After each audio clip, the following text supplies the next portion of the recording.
Dones espirituales, oración y sufrimiento. Quiero comenzar dando gracias a Dios por la unidad de la Iglesia, por el proyecto de Dios para la Iglesia. Gracias por su proyecto perfecto, porque cuando Dios hace un proyecto, Él lo cumple hasta el final. Quizá alguno aquí haya intentado elaborar algún proyecto, ya sea para el trabajo, para la familia o para la iglesia, y sabe que no es fácil. Tienes una idea e intentas plasmarla, pero luego tienes que hacer varios cálculos, tienes que pensar en los recursos que puedes contar, los plazos, los tiempos, y luego pues verificar si todo el conjunto es viable, ¿no? Pero la buena noticia es que tenemos el mejor planificador del universo. Bueno, ya lo estáis pensando. Efectivamente, es nuestro Dios y Padre. Su primer gran proyecto fue la creación y fue perfecta en todo. Y quizás su mayor proyecto haya sido la salvación y la restauración del ser humano, proyecto que evidentemente todavía sigue en proceso. Estamos en ese proceso de ser salvos y de ser restaurados. Y su proyecto actual podemos decir que se plasma, que tiene sentido en la iglesia, en la propia iglesia, que es un cuerpo interdependiente que es sostenido por Cristo Jesús, que es la cabeza de la iglesia. Así que ese cuerpo donde todos los creyentes forman, tienen su papel, tienen su rol y todos dependen los unos de los otros. Gloria a Dios por su Espíritu Santo que nos da capacidades y dones para bendecirnos unos a otros y hacer su obra. Y hoy quiero hablar de dos áreas vitales en ese proyecto. Una es la oración y el otro el sufrimiento. ¿Qué tiene que ver? Pues las dos están bastante relacionadas. Primeramente, en la oración vemos que la oración es conexión y obediencia, conexión con Dios y obediencia a Dios. Me quiero aquí parar en las dos implicaciones que tiene esta función de orar.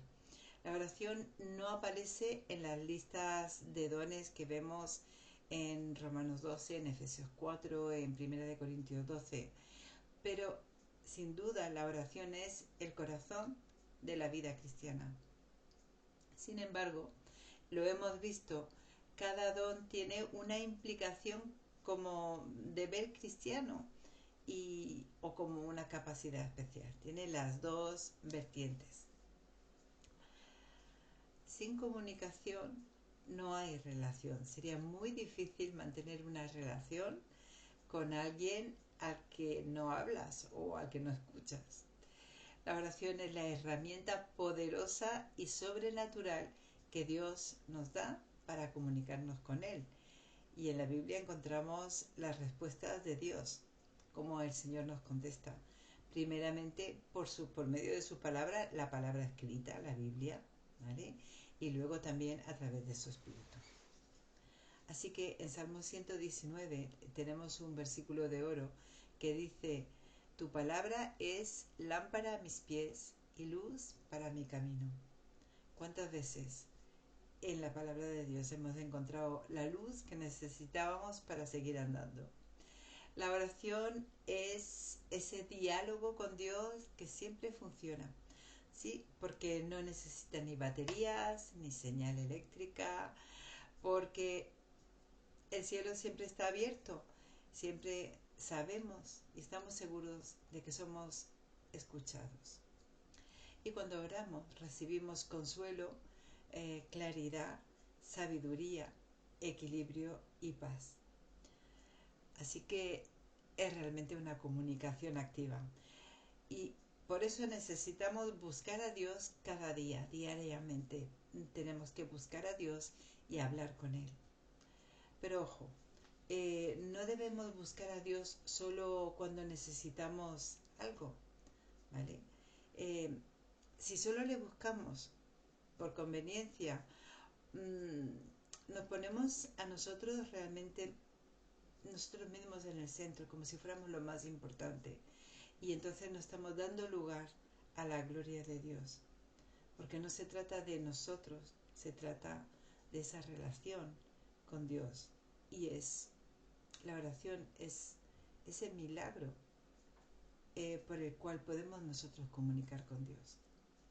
Dios nos llama a conocer su carácter, a rendir nuestra voluntad y a cultivar una vida de constante oración para que cuando realmente busquemos su dirección, porque la vamos a necesitar para un asunto en particular, lo hagamos apropiadamente, de la mejor manera. Entonces, estamos hablando de una vida donde hay obediencia, una obediencia que no es una obediencia ciega, es una obediencia consciente y voluntaria. Así que hermano, hermana, rinde tu voluntad al Señor, pídele que mueva tus afectos, tus quereres, tus emociones, para desear aquellas cosas que tienen valor para la eternidad y que pueda aumentar tu percepción por su santidad. Dios es santo, santo, santo. Y nosotros necesitamos tiempo y ocasiones para darnos cuenta de cuán grande es la santidad de Dios. Nosotros debemos de percibir como Él es. Pero volvamos al enfoque de los dones. Y yo preguntaría, ¿qué es lo que cambia en nuestro desempeño en la oración desde el punto de vista del don específico?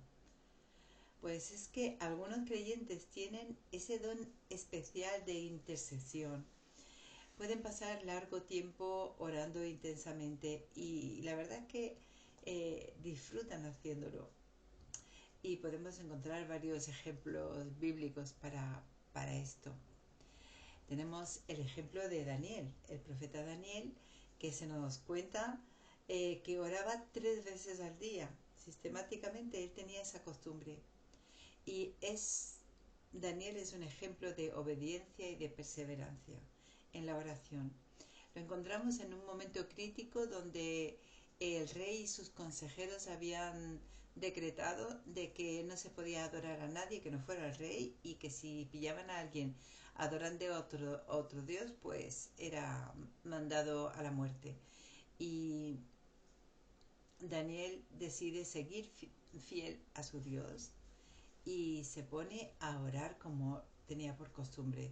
Evidentemente lo pillan porque lo estaban buscando y lo condenan al foso de los leones. Milagrosamente Dios interviene para que esos leones no lo toquen y su vida es un testimonio para el rey y para el pueblo. Otro ejemplo de oración, de don de la oración, lo tenemos en Ana. Ana la profetisa, ¿recordáis cuando José y María llevan a su niño al templo con 8 días? Dice que allí estaba esa mujer que día y noche se pasaba el tiempo en el templo orando y adorando a Dios. Ella estaba esperando ese Mesías prometido y cuando lo vio llegar supo que era él y se sintió compensada, se sintió escuchada y pudo adorarlo allí mismo. Otro ejemplo lo tenemos con Epafras. Epafras, que era uno de los hombres que seguía a Pablo, que ayudaba en la iglesia, que servía como pastor, y dice que él siempre está orando por los hermanos de su iglesia de Colosa y que siempre está orando perseverantemente cada día para que sigan firmes y fieles al Señor y lo pide en oración. Tanto es así que Pablo lo escribe en la carta. El mismo Jesús nos dio una oración modelo, la oración del Padre Nuestro. Y Él nos enseñó a decir: Padre nuestro que estás en los cielos, santificado sea tu nombre. Aquí tenéis en estas diapositivas una versión un poco diferente, pero con el mismo contenido. Sí, el Señor nos enseñó a orar porque era necesario, imprescindible. Así que, hermano y hermana, si el Señor te ha dado este don para orar abundantemente por diversos temas y necesidades, y tú disfrutas de una forma significativa de este tiempo con el Señor, quiero avisarte que no caigas en el error de pensar que otros creyentes que no tienen ese don de una forma especial no son lo suficientemente espirituales o consagrados a Dios. No tiene nada que ver. Cada creyente tiene que desarrollar el don que el Señor le ha dado. Y no podemos proyectar nuestro sentir sobre los demás. No sustituyamos tampoco la acción por la oración. Si tuviéramos ese don, casi que diríamos, bueno, yo me dedico a orar y bueno, pues que trabajen otros. Pues no, quiero decir que está muy bien orar y orar durante mucho tiempo, eso debe ser lo primero, pero no lo único. Debemos actuar también y llevar a cabo la obra del Señor. Podemos orar por una persona, pero también le tenemos que testificar, también tenemos que hacer lo que se precise para que esa persona pueda conocer a Jesús. Y nosotros es que no somos llamados a ser estáticos ni solo o solamente contemplativos. Así que mi consejo práctico es tanto para el don de oración como para el deber cristiano de la oración, es que nos podamos hacer una lista de oración donde podamos anotar la fecha que empezamos a orar, el motivo y cuándo el Señor ha respondido a esa petición. Otra cosa es que apartemos un tiempo diario y para tener un tiempo consagrado al Señor, un tiempo específico donde hablamos con Él, donde leemos su palabra, donde estamos en comunión con Él. Y, ¿por qué no? También podríamos apartar algún tiempo especial para tener un día de ayuno y de oración. Estas dos cosas, ayuno y oración, siempre van juntas. No pueden ir uno sin otra. Y si puedes, pues podrías tener tu propio cuarto de guerra, un lugar donde nada interrumpa tu tiempo con Dios. Esa es una idea que hemos visto en la película que lleva ese nombre, Cuarto de Guerra, donde una mujer tiene su sitio especial en una parte de su vestidor para estar allí orando, para poner sus listas de oraciones, y es un sitio donde se respira esa presencia de Dios, ¿no? Por cierto, mañana, el primer lunes del mes de noviembre, como cada año, las mujeres de la Alianza Bautista Mundial dedicarán ese día a la oración. Ya es una cita habitual. Ese día todas las mujeres bautistas se ponen a orar las unas por las otras, por cada continente, por las mujeres de cada continente. Y podría ser un motivo para que todos en la iglesia lo podamos compartir, porque qué bueno es cuando los creyentes oramos unos por otros, aunque no nos conozcamos, pero intercedemos por la situación y por las necesidades de otros en el mundo. Así que únete. Y llegamos al otro don que vamos a estudiar, el don de sufrimiento. El don de sufrimiento tiene propósito y tiene esperanza. Mucho se ha escrito del sufrimiento humano y del sufrimiento especialmente del cristiano. En la Biblia se habla mucho del sufrimiento. De hecho, el libro de Job está dedicado a ese tema. Y allí encontramos un hombre justo, pasando por muchas tribulaciones, por muchas dudas y crisis, hasta que Dios se revela a Job y le trata y lo restaura. Pero en todo el libro de Job no se revela el porqué del sufrimiento, ni por qué suceden cosas malas a la gente buena. Más bien, nos invita a confiar en la sabiduría de Dios en medio del sufrimiento, en medio de las circunstancias difíciles. Es que no todas las historias de sufrimiento tienen un final feliz. Quizás sí, puede ser. Jesús mismo sufrió más que nadie. Su sacrificio cruel, cuando lo pensamos, es que nos hace llorar todavía y nos emociona todo lo que el Señor Jesús tuvo que pasar, pero es que su sacrificio fue el precio de nuestra salvación. Y es que Jesús resucitó y el final no podía ser más feliz, especialmente para nosotros mismos, ¿verdad? El sufrimiento es una realidad en nuestro mundo. Es una realidad causada por el pecado y una realidad que rompe el corazón de Dios. Pero el sufrimiento no es algo que necesitamos soportar solos, y no es algo sin un propósito. A veces parece que sufrimos por nada o para nada, pues no. A veces no vemos el propósito de nuestro sufrimiento, pero lo hay.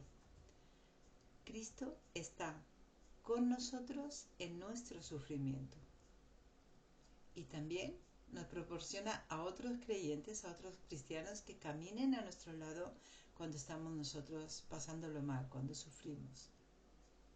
Romanos 12:15 nos anima y dice: alegraos con los que se alegran, pero llorad con los que lloran. Y realmente tenemos que estar ahí cuando otros sufren, cuando otros lo están pasando mal, cuando nuestros hermanos lo necesiten. Quizá lo más alentador es que Él nos proporciona esperanza y Dios promete un fin a todo dolor y sufrimiento para aquellos que reciben la oferta de la salvación de su Hijo, de Jesucristo. Cuando conocemos al Señor Jesucristo y le entregamos nuestra vida, sabemos que un día el dolor se acabará, el sufrimiento se acabará y que estaremos con Él para siempre. Y así nos lo confirma Apocalipsis 21:4. Dice que Jesucristo enjugará toda lágrima de sus ojos. Qué bonito, ¿no? Es realmente una esperanza cierta, verdadera. Ahora yo pregunto, ¿existe en realidad un don para sufrir mejor? Pues no. El don del sufrimiento, o podemos decir el don de martirio, implica algo más que la disposición de morir por Cristo. ¿Estaríamos dispuestos a morir por nuestro Señor como lo estuvieron los primeros creyentes? Aunque todo creyente experimenta alguna vez la pena y el sufrimiento en diferentes momentos y en diferentes medidas. Dios concede a algunos cristianos una habilidad especial para mantenerse victoriosos, y esa es la palabra clave, victoriosos. Tener victoria incluso en los momentos extremos del sufrimiento. Es un milagro. Seguramente habéis escuchado esta frase: la sangre de los mártires es la semilla de la iglesia. Si habéis visto la película A Punta de Lanza, se nos muestra cómo esos misioneros estuvieron intentando predicar, siendo amables, y al final tienen que morir. Pero esa semilla, esa sangre vertida, al final sería el precio del rescate y de la conversión de toda esa tribu. Pues esta frase implica que el sufrimiento de algunos creyentes ha servido de base y de testimonio para el crecimiento de la iglesia.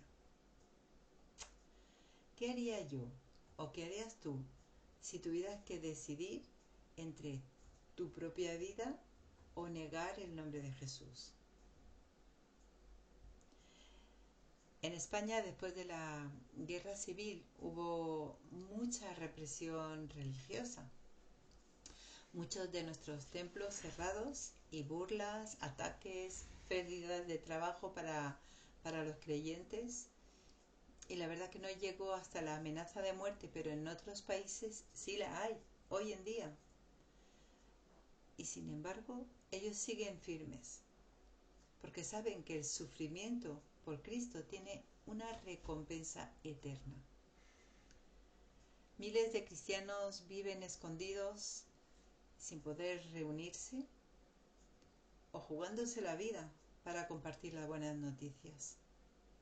No todos tenemos ese don para soportar sufrimientos, pero algunos creyentes sí, y pueden afrontar grandes riesgos para llevar Biblias, por ejemplo, en esos países donde están prohibidas, para ser misioneros o para alentar y enseñar a los hermanos que viven allí, que están deseando el poder ser alimentados en la palabra de Dios. Y recordemos a nuestra misionera Nora, porque ella está haciendo exactamente eso ahora mismo. Las cifras son abrumadoras, pero no pensemos que nosotros estamos libres. La persecución en nuestra vieja Europa viene sutilmente disfrazada de rechazo y de desinformación. Escuchaba a una pastora francesa quejarse por la forma despectiva a los evangélicos o protestantes en algunos medios evangélicos, en algunos medios informativos. Aquí nos pasa igual. Ahora resulta que los evangélicos somos un peligro. Wow. Bueno, esperemos que sí. Esperemos que seamos un peligro de cara a la inmoralidad, que seamos un peligro de cara a la violencia o respecto a la deshonestidad y al fraude. Pero, ¿qué encontramos en la Biblia? Hay uno de los versículos de la Biblia en Mateo 5:10 que dice: felices o bienaventurados los que son maltratados por hacer lo que es justo, porque de ellos es el reino de los cielos. ¡Wow! ¡Qué versículo más fuerte, más duro!, ¿no? Bienaventurados los que son maltratados por hacer lo que es justo. Amar a Dios es justo. Otro ejemplo lo encontramos en Saulo. Saulo vio cómo mataban a Esteban y le pareció muy bien. A partir de ese día empezó una gran persecución en toda esta región. Así que los creyentes tuvieron que separarse y escapar, huir a otras regiones de Judea y de Samaria. Saulo seguía maltratando a los miembros de la iglesia, entraba en las casas, sacaba por la fuerza a hombres, a mujeres y los encerraba en la cárcel. Pero dice la Escritura que los que habían huido de la ciudad de Jerusalén seguían anunciando la buena noticia de salvación en los lugares por donde pasaban. Ellos seguían compartiendo su fe, seguían compartiendo esperanza y buenas noticias. El mismo Pablo, muchos años después, escribiría que ahora sí que me tengo que ir a Jerusalén porque el Espíritu Santo así me lo ordena. Y no sé lo que va a pasar allí, pero yo sé que me esperan prisiones y sufrimiento. Y mirar, no me preocupa si tengo que morir, pero lo que sí quiero es saber, tener la satisfacción de que he hecho bien mi trabajo, que he anunciado al Señor, que lo que Dios me ha pedido lo he hecho. Qué fuerte. Si algún hermano o hermana aquí tiene este don de sufrimiento, de martirio, mi consejo es que participe en la intercesión, porque la oración es súper necesaria en este don. Pero también puede participar en algún viaje misionero, por ejemplo, o en una obra pionera. En España estamos siendo pioneros en varias capitales ahora mismo, ¿no? Se está empezando obras en muchos lugares, pero aquí mismo, en Almería, sin ir más lejos, yo siempre lo digo, el extranjero o la misión está a la vuelta de la esquina. En tu misma calle tienes a magrebíes, tienes a africanos, tienes a pakistaníes, tienes a chinos, etcétera, etcétera. Aunque otros te digan, ay, no vayas, hermano, hermana, es que eso puede ser peligroso, es que nunca se sabe. Si tienes este don, recuerda lo que Jesús le dijo a Pedro. Cuando Pedro le recriminaba por decir, Señor, que no te va a pasar nada, que no vamos a permitir que te cojan ni que te hagan daño. Y Jesús le dice, apártate de mí. Le dice, porque no piensas como Dios, sino como los hombres. Aquí necesitamos tener el pensamiento de Dios para desarrollar este don. Y sobre todo, hermanos, hermanas, no confundamos el don de sufrimiento con el complejo de mártir, que eso lo podemos ver muy frecuentemente. Hay personas que se sienten bien cuando se quejan, que cuando lloran, parece que se complacen en sus propios sufrimientos, en sus propias penas y hacen alarde de ellos. Eso no es el don de sufrimiento. El don produce gozo, honra y propósito. Nunca queja. ¿Sabías que la palabra mártir viene del griego martis y significa también mártir o testigo? Hay una relación muy, muy estrecha entre estas dos palabras, porque ser testigo implica un sufrimiento compartido. Por ejemplo, tú vas por la calle y eres testigo de un accidente. Lo pasarás mal. El ver ese golpe, una persona tirada en el suelo, es realmente un sufrimiento y un dolor. Pero al mismo tiempo tendrás la necesidad de compartir la verdad, de decir lo que has visto. Y para el creyente, la necesidad de compartir la verdad de lo que hemos vivido en Cristo tiene que ser nuestra forma de ser testigos. Porque dice Hechos 1:8 que recibiréis poder y me seréis testigos. Quiero concluir la oración y el sufrimiento. Dos temas que son parte de nuestro día a día, de nuestra realidad y de nuestra vida espiritual.